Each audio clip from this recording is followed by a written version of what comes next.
आज हम वसंत भाग 1 से तुलसीदास द्वारा रचित वन के मार्ग में लेकर आए हैं।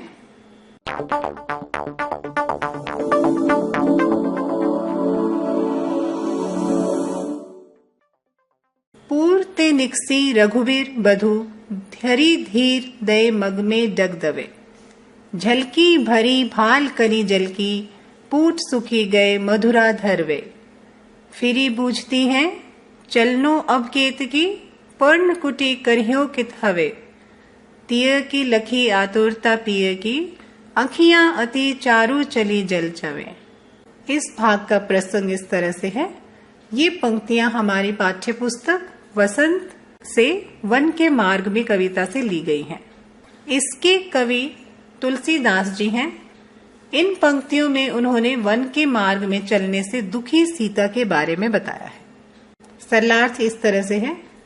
कवि कहता है कि श्री रामचंद्र की पत्नी सीता नगर से वन के मार्ग में बहुत धैर्य धारण करके निकली।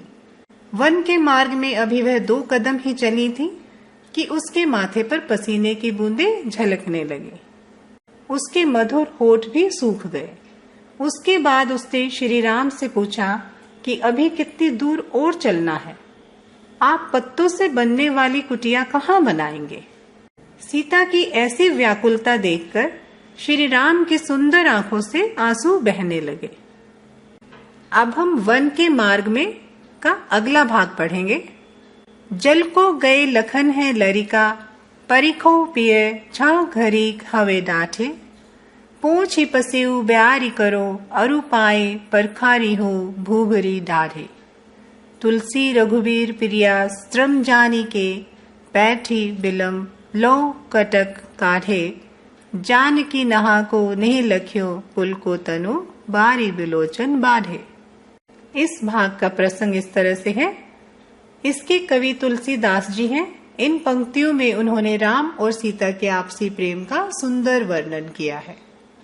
इसका सरलार्थ इस तरह से है। सीता श्री राम से कहती हैं कि जल लाने गए लक्ष्मण तो बालक ही हैं, उन्हें समय लग जाएगा। आप छाया में कुछ देर खड़े होकर उनकी प्रतीक्षा कर लीजिए। मैं आपके पसीने को पोंछकर हवा कर देती हूँ। मैं आपके गर्म रेत से तपे हुए चरणों को भी धो देती हूँ। तुलसीदास जी कहते हैं कि अपनी पत्नी के ऐसे वचनों को सुनकर और सीता को व्याकुल देखकर श्री रामचंद्र बहुत देर तक पांवों से गढ़े कांटों को निकालते रहे। श्री राम के हृदय में अपने प्रति प्रेम को देखकर सीता का शरीर पुलकित हो उठा और उसकी आंखों से भी आंसू रूपी जल बहने लगा। तो आज हमने तुलसीदास द्वारा रचित वन के मार्ग में पढ़ा। एक नई कविता के साथ हम फिर मिलेंगे। धन्यवाद।